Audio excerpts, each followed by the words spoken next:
আসসালামু আলাইকুম ওয়া রাহমাতুল্লাহ। দর্শক যে যেখান থেকে দেখছেন, আমরা আছি এই মুহূর্তে নোয়াখালী জেলার সেনবাগ উপজেলার দক্ষিণ গরুকাটা এলাকায়। এখানে মসজিদের সামনে অথই পানি, সেই এলাকাতে আমরা যখন আসলাম শুনলাম যে এখানে আজকে কতদিন বেশ কিছুদিন পর্যন্ত বন্যা প্লাবিত অবস্থায় আছে। কাকা কেমন আছেন আপনি?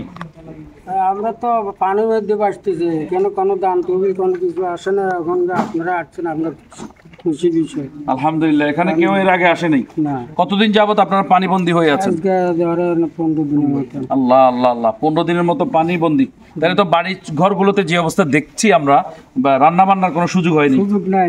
হ্যাঁ হ্যাঁ হ্যাঁ, এই যে এলাকার সবাই জানে আমার দোতলা তিনতলা সব আসতো খানা। তো ওই যে তরকারি অভাব এলুসের এক গাইতেছি, দেখেন না পানিতে নামি।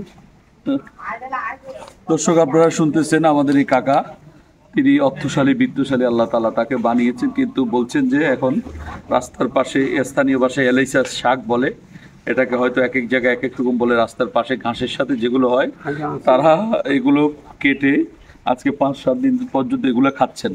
কেন খাচ্ছেন তারা? এই এলাকার মানুষগুলো কিন্তু গরিব দরিদ্র নন, তারা হাত পাতার লোক নন, কিন্তু আল্লাহর ইচ্ছা হয়েছে, আল্লাহ তাদেরকে কি এখানে এই পরীক্ষায় উপনীত করেছেন। এই পরীক্ষা আপনারও আসতে পারে, আমাদেরও আসতে পারে। কখন কে আল্লাহর পরীক্ষার মানে বস্তু হয়ে যায়, নিশানা টার্গেট হয়ে যায়, কেউ বলতে পারবে না।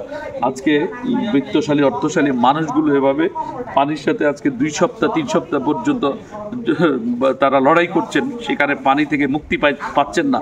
এর মধ্যে রান্নার কোনো ব্যবস্থা নাই, চুলায় আগুন জ্বালানোর কোনো ব্যবস্থা এখানে আমরা দেখছি না।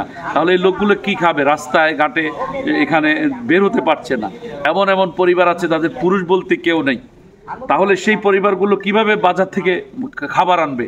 এমন একটা প্রশ্ন সবার মনে।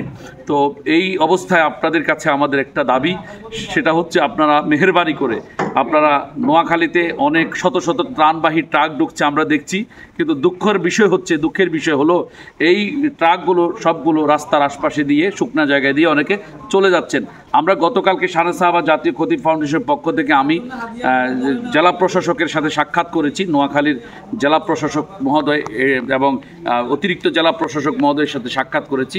আমাদেরকে অতিরিক্ত জেলা প্রশাসক ম্যাডাম বলেছেন যে হুজুর, আপনাদের কাছে একটাই দাবি, যে আপনারা যে সমস্ত এলাকায় এখনও ত্রাণ পৌঁছছে না, যেখানে একটু যাইতে কষ্ট হয়, আপনারা মেহেরবানি করে ওই এলাকাগুলোতে যান, আমাদের কাছে তারা অনুরোধ করেছেন।